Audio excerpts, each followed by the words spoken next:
بسم اللہ الرحمن الرحیم۔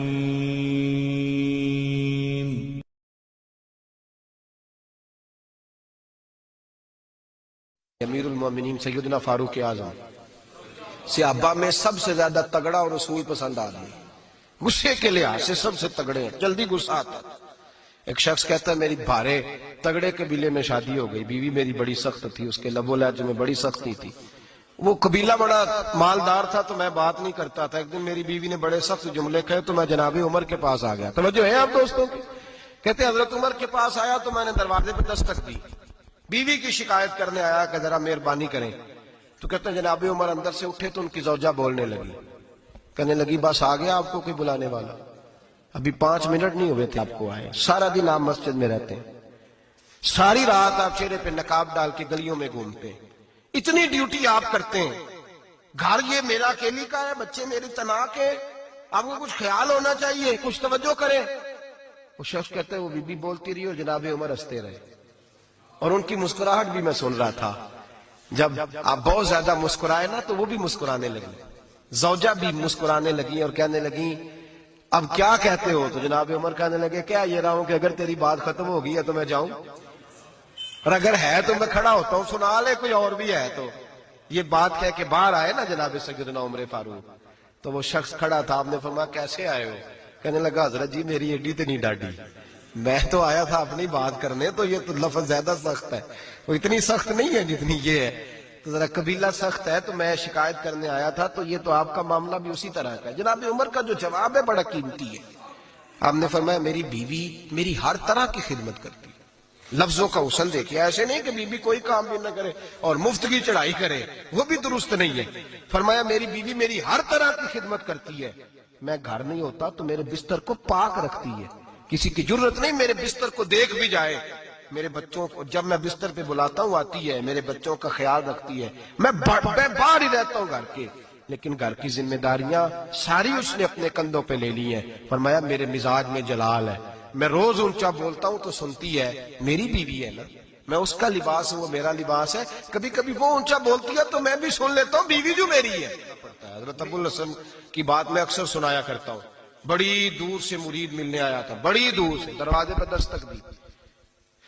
وہ کہتا میں سینکڑوں میل کا سفر طے کر کے آیا دروازہ، اور یہ بات اتنی خوبصورت ہے، مجھے اس واقعے سے اتنی دلچسپی ہے کہ 2 سال پہلے ایک رمضان کا ایک درس تھا، تو ایک صاحب کہتے ہیں میں آپ وہ بات بیان کر رہے تھے تو میں سٹام لینے آیا تھا ککھڑ سے بیوی کو طلاق دینے کا، تو آپ بات کر رہے تھے تو میں نے یہ بات سنی تو بس میں نے سمجھا میری بات کر رہے ہیں، سارے مجھے کہتے تھے مان جا، میرا ساس سسر بھی منت کرتے تھے، میں نہیں مانتا تھا، آپ کی بات سن کے میں راضی ہو گیا اور میں اس کو لے آیا۔ حضرت ابو الحسن کہتے ہیں بیوی ذرا مزاج کی سخت تھی، کردار کی بڑی عمدہ پر لفظوں کی ترش تھی، تلخ جملے بولتی تھی، تو مرید ملنے آیا بڑی دور سے، بستا دروازے پہ دستک دی، کون ہے؟ کہا میں حضرت کا عقیدت مندوں ملنے آیا ہوں، تو اس نے کہا کہ وہ کسی جنگل میں اللہ اللہ کر رہا ہوگا،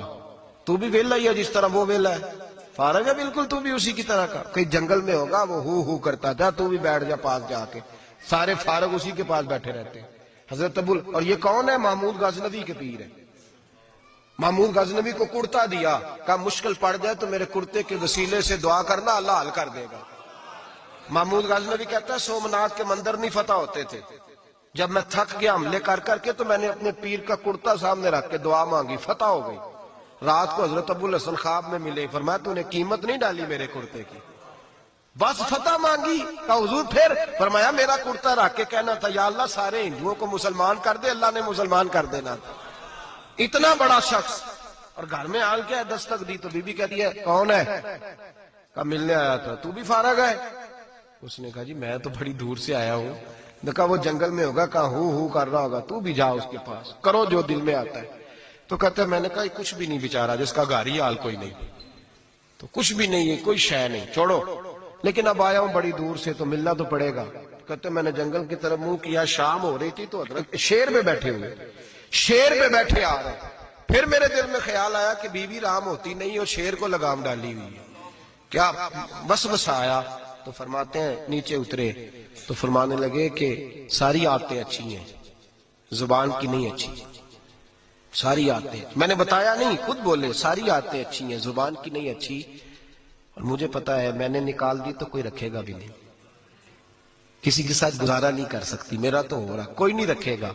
فرمانے لگے میں اس بد زبان سے اس نے سلوک کرتا ہوں، اللہ نے بے زبان مخلوق میری فرما بردار کر دی، یہ جو میں بیٹھا ہوں یہ میری ریاضت کی وجہ سے نہیں، اس بد زبان سے اس نے سلوک کرتا ہوں تو یہ بے زبان میری تابعدار ہے، میں نے نکال دی تو گزارا۔ حوصلہ کرے، دلیری پیدا کرے، اپنے مزاج کے اندر قوت پیدا کرے، جو بات بات پہ پھٹ پڑے اس کا ظرف کمزور ہوتا ہے۔ بہرحال آخری بات سنیں، وہ یہ ہے کہ جو خارجی لوگ ہوتے ہیں وہ بڑا مسئلہ پیدا کرتے ہیں، لڑکی کے ماں باپ اور لڑکے کے ماں باپ۔ میں تو منت کرتا ہوں ماں باپ کی، منت کرتا ہوں خدا را ان کو بسنے دے، مہربانی کرے، ان کو بسنے دے، ان کو وقت گزارنے دے۔ وہ ناراض ہو گئے، میاں صاحب نے کو برا بھلا کہا، تو اب انسان کا مزاج ہے، وہ جب دکھی ہوتا ہے تو کسی کو دکھ سناتا ہے۔ تو اس نے بیوی نے فون کر دیا اپنی بہن لاہور والی کو کہ میرا میاں ہے، تو اس نے کہا میں تو پہلے ہی ابا جی نے کہا سی یہ بندے نہیں چنگے، میرا تو میں جیسے کہتی ہوں ویسے ہی کرتا ہے۔ میری بہن حوصلہ کار، میں تو اس دن بھی آئی تھی تو فلانی عادت مجھے بڑی بری لگی تھی، تو میں تو تیرا گھر ہے، تو اس نے اور بارود بھر دیا، لاہور بیٹھ کے ایسی تیلی پھینکی ہے کہ ساری رات گھر جلتا رہے گا۔ او خدا را معافی دے دو ان کو معافی دو، تم نے تو دور رہ کے ان کو غلط گائیڈ کرنا ہے تو انہوں نے کٹھے رہنا ہے۔ یہی حال لڑکے کے دوست نے اپنے دوست سے کہا یار بھابی تمہاری بات نہیں سنتی، تو اس نے کہا یار چھوڑ، تو نے کہا شادی کر لی ہے میرے والی، میں گھر جاؤں تو سانس بند ہو جاتے، چاہے پوچھتی بھی نہ ہو سیدھے منہ سے، جھوٹ بولے گا، اس کا گھر تباہ کرے گا، حالات خراب کرے گا، چاہے روز اس کا حال اپنا برا ہوتا ہو۔ چاہیے کیا؟ میرے نبی کریم علیہ السلام نے فرمایا دو لوگوں کی صلح کرانے کے لیے تجھے غلط بات کہنی پڑتی ہے تو کہہ دے، اللہ تجھے اس پہ بھی اجر عطا فرمائے گا۔ ان کو کہے کہ یار کوئی بات نہیں، انسان کے کبھی رویے کچھ ہوتے ہیں، کبھی کچھ ہوتے ہیں، کبھی اندر کوئی ٹینشن ہوگی تیرے ساتھ، ان کو اچھا گائیڈ کریں، اس لیے کہ ان دونوں نے اکٹھے رہنا ہے، تم نے تو فطور ڈال کے نکل جانا ہے۔ میرے نبی پاک علیہ السلام کی حدیث سنیں، حضور نے فرمایا لعنتی ہے وہ شخص جو مرد کو عورت کے خلاف اکساتا ہے اور عورت کو مرد کے خلاف اکساتا ہے، وہ لعنتی ہے، وہ کوئی بھی ہو، مائیں بھی اور باپ بھی اور بہنیں بھی، سارے اس بات کا خیال کریں، غلط فکریں دماغوں میں نہ چھوڑیں۔ آپ اپنا گھر بسائیں گے، سائڈ پہ ہو جائیں گے اور یہاں تباہی اتر جائے گی۔ مہربانی کریں، گھر ٹوٹتا تب ہے جب باہر والے فساد برپا کرتے ہیں۔ میں ایک جملہ اکثر کہا کرتا ہوں، میاں بیوی کا اپنا جھگڑا نہیں ہوتا، جب بھی ہوتا ہے کسی تیسرے کی وجہ سے ہوتا ہے، اور جب گھر ٹوٹ جاتا ہے تو مصیبت اس کے لیے ہوتی ہے، خامند کے لیے یا بیوی کے لیے۔ اور یہ جو گھر ٹوٹتے ہیں تو سب سے زیادہ شکار وہ نونہال ہوتے ہیں جن کو باپ کی بھی ضرورت ہوتی ہے، ماں کی بھی ضرورت ہوتی ہے۔ وہ خامند بھی نئی بیوی لے آیا، ماں نے بھی نیا بیاہ رچا لیا، لیکن بچے ترستے ہیں، روتے ہیں کہ خدایا یہ کبھی کٹھے ہوتے، گھر ٹوٹ گیا، خاندان بکھر گئے، رشتے برباد ہو گئے، اور پھر اس کا نقصان کل کو اس بچی کی جب شادی ہوتی ہے تو اس کے بھی گھر والے پوچھتے ہیں ان کی طلاق کیوں ہوئی، کیوں ان کے ماں باپ آپس میں علیحدہ ہوئے، کہاں تک اس گھر کے ٹوٹنے کا اثر جاتا ہے، کہاں تک یہ تباہی اترتی ہے۔ میرے نبی کریم